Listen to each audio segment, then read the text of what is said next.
Hello, everybody. Welcome. In this session, Max and I from Ocado Technology are going to share our findings and our experience in building Spring Boot-based modular libraries for 120 teams. This is our agenda.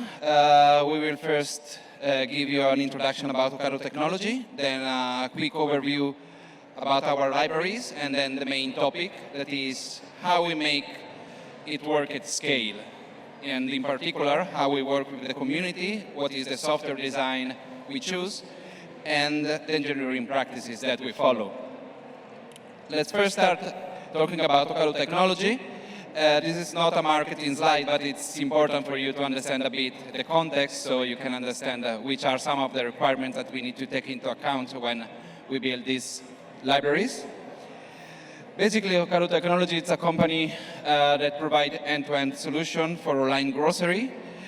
Our solution is called the Ocado Smart Platform, and it's an end-to-end solution that covers all the steps for the online shopping journey. The end-to-end shopping journey starts, as we know, when a customer went to go to an online store or a mobile application. So our platform provides front-end and back-end services to let the retailer run their own online store. Then we also help the retailer to fulfill the order. So our company, Ocado Technology, provides this technology with this massive fulfillment center and robots that move around and automatically pick the items to prepare the basket. But we also have services in the back end that help the retailer to fulfill the order. And the last step of the journey, that is the delivery. So we have vans and we have services that prepare the routes and help the driver to deliver the order to customer home. Currently, we have 12 global retail partners, and for this reason, our solution must be flexible and scalable. It must be flexible because each of those 12 retailers have different needs and need to be scalable because, as you can see in the map, our retailers work at different scale of business. So we have very big retailers and very small retailers. So our solution must be able to scale.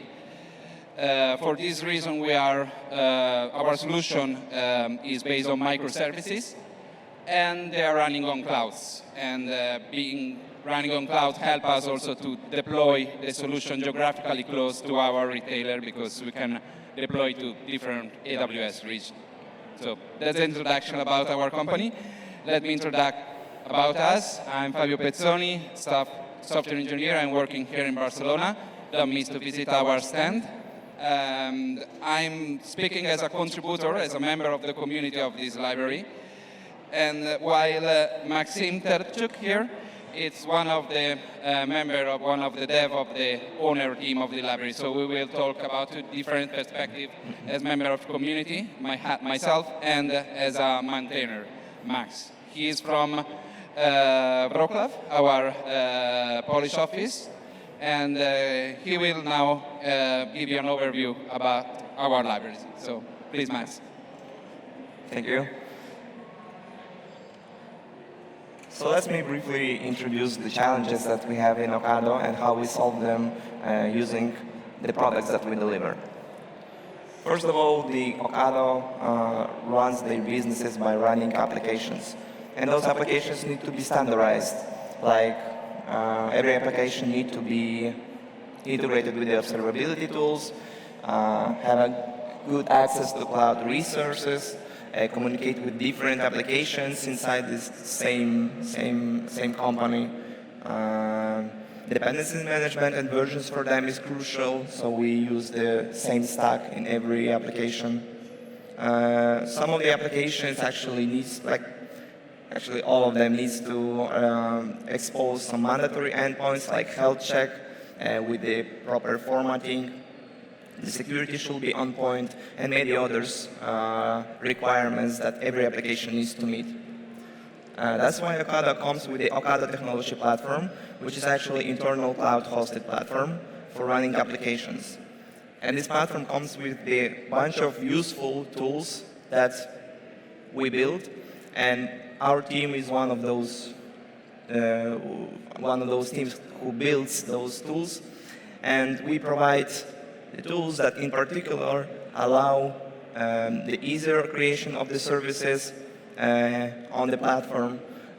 We help to meet company standards like formats, security standards, and other stuff that is actually publicly available in Ocado Tech handbook. We just list all our requirements that every application needs to meet.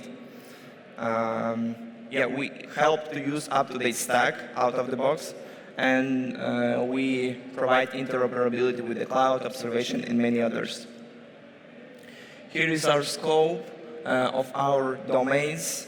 We're going to talk about this later in details, but the main, one of the crucial things here is the dependency management that helps us to manage the versions for commonly used libraries, and the domains where are the modules for common aspects that any cloud applications needs.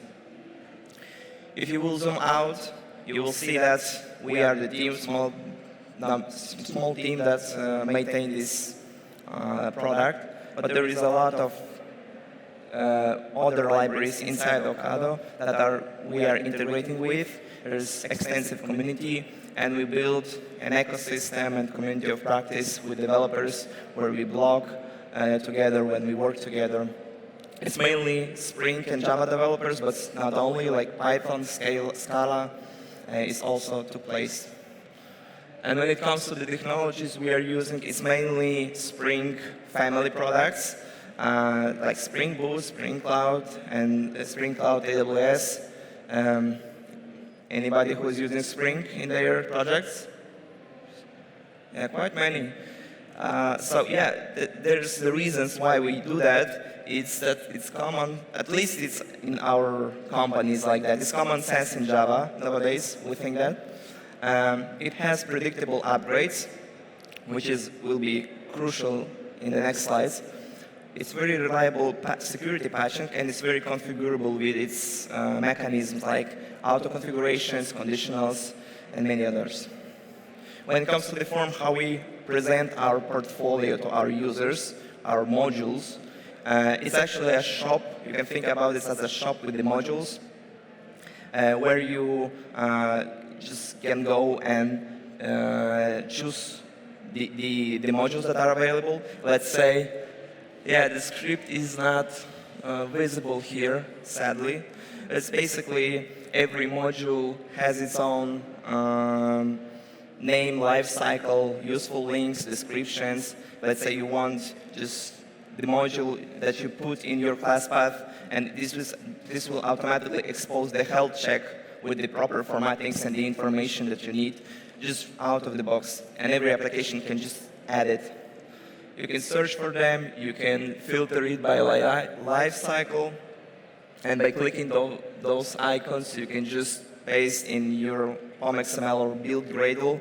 You don't provide versions for them because as I said, we use our own dependency management for our products, for our modules, and for the commonly used libraries like Spring, Jackson, and others.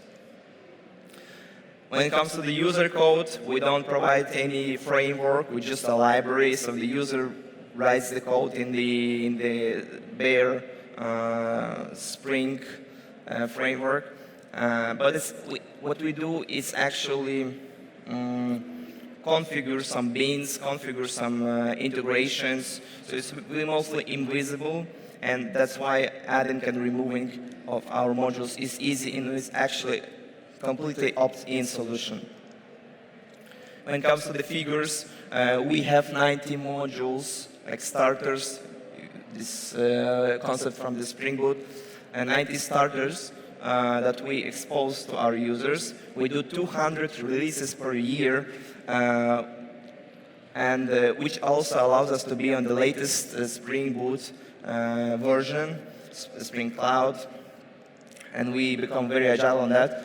And we have 120 internal teams in Ocado, we have hundreds and hundreds of developers that are using our products, despite it's being completely opt-in. So now we're going to talk for the rest of this presentation, we're going to talk how we make it work at scale. It's a difficult question. We're going to bring it down into 3 sections, like with working with the community, software design, and engineering practices. But let me give you the short answer for that, how we do make it work for 120 teams. The short answer is we observe the community and balance various architecture characteristics over time. Those architecture characteristics, by the way, are inspired by Richard Ford's book, Software Architecture and Engineering Approach, and it's our own interpretation of those characteristics. So think about architecture characteristics like the sliders on the mixer, so you can slide every architecture and just tune your characteristics. This is the first one, like design characteristics, modular over monolithic. Historically, we were monolithic solution, but we actually actively demonetize our product, and now we're just keeping modular version. We keep our modules simple, and we balance simplicity by the configurability, so they can become powerful. And we also balance coupling with the user code, so you can imagine the user will overwrite your code, and when you do the change, the user expects that his code will be working. We're going to talk about how we balance that. When it comes to dynamics characteristics, we introduce changes, but we also manage them, like preparing the users' announcements, documentation upgrades, and others. We are up to date with the technologies, but not the bleeding edge. Sometimes it would take time to, so every part of the solution is working properly. And in terms of the security, we provide the very good baseline for our users. So we have many tools that are working out of the box. You can just secure your endpoints, let's say, but at the end of the day, it's users' role and users' responsibility to do that. And when it comes to the community, this is one of the most important architecture characteristics, is the ownership.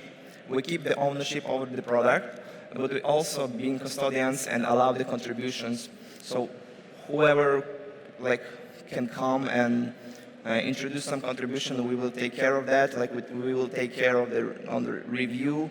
We will manage that. This is actually approach from Martin Fowler, the article about shared libraries.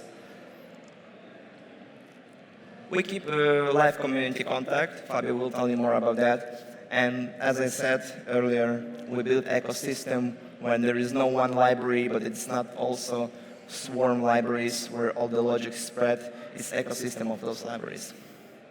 And narration. The adoption is growing. We are adopted by many, many teams, so we cannot discuss every feature with everybody. We need to sometimes narrate our core values and core scope. And now let's bring down this difficult question with how we work with the community, what software design principles we use, and what engineering practices we also use in our daily work. Fabio will tell you more about working with the community. Fabio, back to you.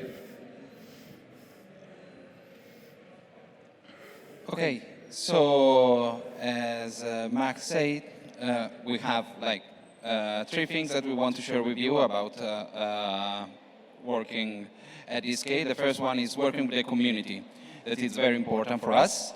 The community is, by definition, is defined by the set of adopters of something, in this case of a library, and the scale of adoption of our library is very big because it's used by more than 350 applications in production, and 85% of the team use this library even if it's an opt-in solution. So they decide to adopt it.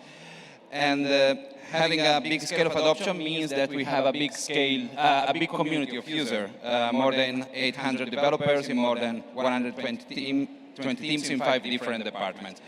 So these numbers are pretty big, consider that it's not an open source project, but it's still an internal project for our company.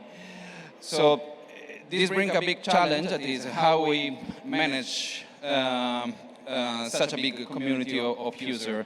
And this is our approach that consists of 4 different practices that I want to explain in details in the next slides, which are being custodians, analyzing usage data, interacting with people, and creating narration. So let's start with the first practice, that is being custodians.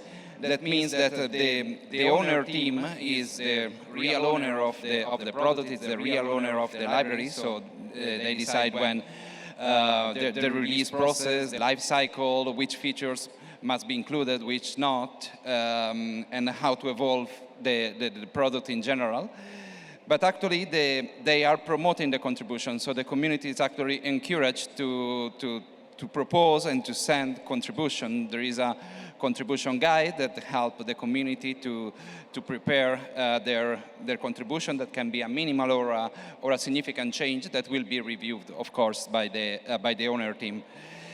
These are some numbers, some historical number about the contribution of the community. And you can see that on average, the owner team has 5 maintainers. And in the last years, so since 2020, there is a total of more than 130 unique contributors. So these are a very good number. It means that we really engage the community, and the community is really helping in maintaining and evolving the product. So this is the first practice that we follow, being custodian. The second one that is very important for us is analyzing usage data, because data are really fundamental for different reasons, but the 2 main reasons for us is supporting the decision process and for user discovery data. I will provide a couple of examples later. But as a prerequisite for analyzing the data is having this data. So it's important to have like a mechanism to automatically produce and collect the data. So our library includes a mechanism that automatically enables the application that are using our libraries to produce data at runtime. So every time an application is running and is using one of our library, they produce automatically some data that includes important information like what is the version of the library, what is the list of activated features, because the libraries includes many features that can be enabled or disabled. Some of them are opt-in, some other are opt-out. And we are really interested in understanding which features the list of features that an application is running. And the Java library, the team information. So a lot of data are produced runtime when an application is running. All these data are then collected at runtime also, and are collected and aggregated in some dashboard that we can see here, more or less. They are done with Looker Studio, and they are really important for us. As I said, one of the main reason why we collect data is for supporting the decision process, because every time we need to introduce, for example, a big change, or we introduce something new, or remove something, we want to assess, for example, the impact of these changes. So we look at the data and we know whether it's the right time to do something, or how we should announce it to the community, or something like this. Let's say, for example, this graph that we have in one of our dashboards that show the future adoption over time. So every line represents a feature and the adoption of this feature over the time. So we can see, for example, the blue line that represents the adoption of a very basic feature that is used by most of the applications. So the adoption is constantly increasing, while we have, for example, the pink line is representing a feature that has been deprecated, and the community is moving away from this feature. Adoption is decreasing. And we also see other examples. For example, the gray line has been deprecated somewhere last year, and the trend is starting decreasing. And it has been actually replaced by a new feature that is represented by the yellow line. So we can see that adoption is increasing. So every time we need to, for example, to apply a change of this feature, it's important for us to look at this data to understand what is the impact. So data helps us to support the decision process. Another important thing why we use data is for user discovery, because many times we need to collect feedback from the community, and we want to target the user to find the users that are using our libraries in a given way, for example, and we need to find them, to ask them questions, to actually conduct interviews. So, for example, let's assume that we want to find the user, the teams that are maintaining application, for example, that run in a particular production environment, or has a given set of features activated, or is running a particular version of our library. How we can target this user? We use this dashboard that has a lot of filters that we can play with. And this dashboard returns the list of applications and the teams that maintain this application. So now the total number of applications that is returned by this dashboard is 494 in the top right square. And then we can start now adding filters, like we are interested in the application running in this particular production environment, or we are interested in the application that runs this set of features that are, for example, SNS, SQS, and another feature called monitoring. And also we can narrow the result setting one of the latest version of the library. We want to target the user, the teams that are running one of the latest version of the library, and we come up with 12 results, 12 applications. We know which are the teams that are maintaining these applications, so we can go to these teams and ask them questions like, oh, how do you think about the interaction of SNS, SQS, and monitoring feature? Or do you suggest change? Are you happy with it? Or we know you are running one of the latest version of the application.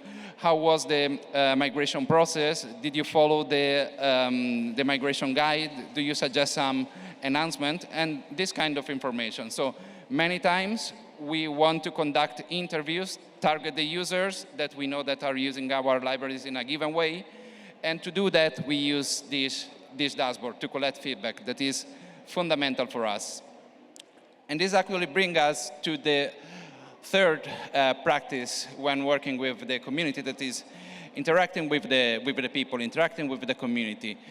There are different ways to interacting with the community. The first way is what I just explained. So target the teams, target the user, and conduct interviews to collect valuable feedback from the community.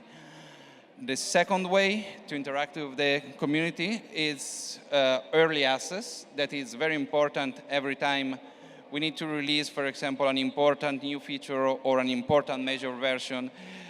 Testing it internally is not enough sometimes, but we want the community to try it, to conduct tests with real application, maybe in test environment, but with real production application. And this is important because the community provides a very reliable feedback. So before something important be introduced, it's important this early access program. And this is something we really do every time we need to release something big. Another way to interact with the community it's through what we call job swaps, that you can think like it's like an internal Erasmus program, let's say, for developers, that for a limited period of time they leave their team, their original team, and join the team that maintains the library, and work like full time for a limited period of time with the developer, with the maintainers of the library. And this is very important because a part of the contribution they give, they acquire a lot of technical knowledge because they work like hands-on. And when they go back to their original team, to the community, they bring a lot of technical knowledge to the community. They transmit a lot of technical knowledge, and they help the community to be more self-supportive, let's say, and they can become potential contributors for the future. So this is very important to expand the knowledge from the owner team to the community. The last way that I want to share with you about interacting with the people is through the typical support channel that everybody have. That is the Slack channel where the community can send support requests, feature requests, bug reporting, and so on. But I want to highlight that a part of the requests that require the owner team to change something in the code, like fixing a bug or introduce something new, we try to get useful insights from any requests, because even if the request is a support request or a guidance request, we can take inside and we can make us question like, should we improve our documentation, or should we have communicated better to the community this change, in order to limit a bit the discussion. So it's important to discuss, to have this support channel to answer the question for the community. But we want to try to limit, not to cut at all, but to limit a bit the discussion, to providing this information up front. So this is useful to, and we can understand how we can improve our narration, analyzing also the requests that are coming from the support channel. And actually improving our narration is the fourth practice that I want to share with you, because as I said, it's important to work with the community, discuss with the community, but not every time, because we want to try to limit, not to cut, but to limit. So creating narration is providing all the information up front to the community so that they already have all the application and don't have to send question and ask every time. We have different channels for creating narration. The first one is a news channel where general announcements are sent. So new important release, we discovered a vulnerability, please move to the next version, feature deprecations, and so on. Then we also have a blog post where we send like a post more or less once a month with important announcement that also required to provide maybe some technical details. So a blog post can be pretty long and includes a lot of technical important information. And we also have a newsletter that is more a high-level view and long-term view about the work that the maintainer team is doing. So, for example, it includes the summary of the achievement, what is ongoing, and what to expect for the future. So creating narration is very useful, as I said, to provide all the information up front to the community. And just to give you a takeaway of how we work with the community, to summarize, the owner team is custodian, but the contributions are promoted. We really rely on data to support the decision and to user discovery, so collecting data is fundamental. And it's also important to narrate and discuss in the right proportion. So it's good to discuss, but it's also important to narrate. Now Max will talk about the software design that we choose. Hello. Yeah. So I know this is a lot for you, and the slides are hardly readable. But let's talk about the technical things, like software design, engineering practices then. We've been through working with the community. That's all important.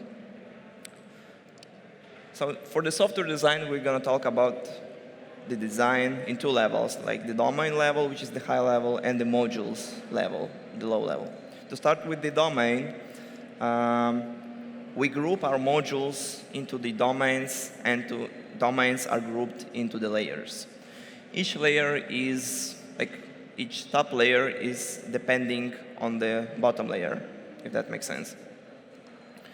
And this structure is also translates to our repository structure and the structure in our documentation. So it's easier to make the evolution for the product, collaborate with other teams, and for users to make the contribution. This is the scope, like the domain design. And you can see that different domains are used and adopted by different number of applications. So the approach for them should be also different when it comes to the collaboration with different teams. Let's say we want to collaborate with the AppSec team for application security, and we can narrow down our discussion for our product to the domains of security, for dependency management like SNCC upgrades, core functions, and just leave the rest out. When we talk with the cloud runtime engineers, they usually are interested in AWS access, the web and communication, and other stuff for the cloud. And when we collaborate with the users want to collaborate to the specific domain. So that's why, again, we just left the whole product except one domain aside and work in that specific domain. If we want to evolve the platform we are on, this is the use case that took place in Ocado a few years ago. So we've been on the old cloud platform, which is Beanstalk, and you can imagine that we are the pillow between the platform and the user application. So when we made the decision to move to ECS with the different credentials, with the different logins, we just need to modify some of the modules just to adjust to the new platform. And for the users, it was almost lift and shift. So the user barely noticed that there is another platform. And hypothetically, if we want to move to a mesh solution like AKS with more functionality out of the box, we can become a syncing platform by Gregor Hope. It's like when we can just opt out some of our modules, modify some of our domains, and again, user can pick fewer modules, and this transition will be easier for the user application. That's it for the design, for domain design. When it comes to the modules, we have 5 considerations. There are more, but we prepared 5 most important that we think are important for everybody who wants to build modular libraries. They are purely empirical. They are based on our observation. They work for us, and they help us achieve good characteristics, architecture characteristics. So first thing that we do is we keep modules simple, so they do one thing which is easy to explain. The S for solid, right? The control question, can I explain my module in a single sentence? The example of this, the module loads a property file from a known S3 location. This is the actual module that we prepared. It's common functionality that every application needs. Just use it. With this consideration, we keep our architecture modular. The modules are simple, self-supportive, and the contribution to those modules is pretty straightforward. The second consideration is that we provide predictable properties for each module. So questions here we ask ourselves is, are properties in a predictable namespace, and can I expand property tree without a breaking change? So here you can see property tree for the S3 integration. You can enable or disable it, and this integration, what it's make, it's fetches the properties from S3 or files properties in this case. And you can set the refresh, so it will just automatically refresh, refetch the properties. And as you can see, you can easily add new properties, let's say for the refreshness. The better way is to make a subtree, add the flag, so you can enable or disable it, add the property for the interval in milliseconds. This way is more predictable, more configurable, and self-supportive for the user. The third consideration is pretty coupled with the previous one, is that make modules similar and natural in use. We talk about our modules, right? So will this module behave similarly as another one from our portfolio? The examples you've seen on the previous slide, we have disabling properties for all features. So we can disable it. We have good loggers in the proper packages, extensibility of the modules is at the similar level, and we gather similar metrics. So it's predictable for us and for users, self-supportive, and testable. Next consideration is it's actually an idea. We didn't implement it yet. But here's the question. How we allow extensions but make clear what is an API? How do you avoid the coupling created by the user extending your code? So if you know Spring, you may know the annotation conditional on missing bean is actually something that we provide. If user defines that bean, we will not provide that bean, okay? So actually user can extend almost any bean we provide, almost any mechanism. And with this way, user may not expect some of the changes we introduce. Some of the beans are more like for internal usage, and some of the mostly for API. That's why we come with the idea to make clear what beans are the API. Let's say that could be an annotation. So its extensibility of this code will be more clear and predictable. That makes sense. And last consideration here, we provide drop-in test modules. So here is an important question. Is there something that users will have to mock often? This question is from Google Engineering book, section about faking. And here is one of the examples. You have the application that runs on the cloud. We provide the module that allows you to integrate with the database that is on the cloud. But for your tests, you want to, let's say, replace this cloud database access, replace the clients, mock them, replace it with the in-memory database. So basically, every application who made the integration test will do that. So why don't provide module for that? We provide a module that you plug in your test scope, and this will, what I just explained, this will replace the clients, so they are redirected to the in-memory database. They're not connected to the cloud. You don't want when you're doing integration tests, you don't want to connect with the cloud database. And this is the module which is available for all our basic integrations with the cloud resources. Again, modular architecture, predictability, and for testability is very boosting performance of writing tests. So a few takeaways here. For everybody who wants to build modular libraries, you need to understand the scope that you provide. It's better than for you if you visualize them. At least it works for us. It's easier to collaborate and evolve. And when it comes to the modules, we treat our modules as a mini products with their own life cycle, which gives us the agility. The modules are simple, predictable, and easy to contribute. And the last section here for answering this question is engineering practices. So let's talk about 3 engineering practices: libraries testing, agile release model, and agile documentation. So let's start from the libraries testing. This is our testing pyramid. This is not the traditional one, maybe. And we're going to talk about only 3 of those types of tests, because they are very product specific. And in addition to that, we also have community early access testing. So our major features we just distribute with the community, prepare early access snapshots and milestones so they can test it out. Let's start from the sandbox types of tests.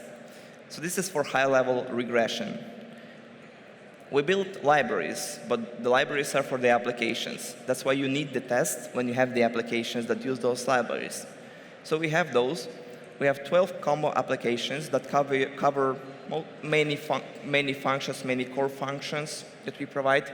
We mock the neighborhood for those applications, and they are running parallel on the CI. But technically, we are using Docker Compose plus local stack for replacing AWS and test containers. This is the example of Docker Compose YAML. You have the application local stack, as I said, to replace the cloud infrastructure. Other services that you integrate in with, like authentication service and so on. The second type of the testing is dependency diff, and we use this for dependency regression. So we provide many modules, and these modules also can transitively bring other dependencies. And any change can affect our user's class path.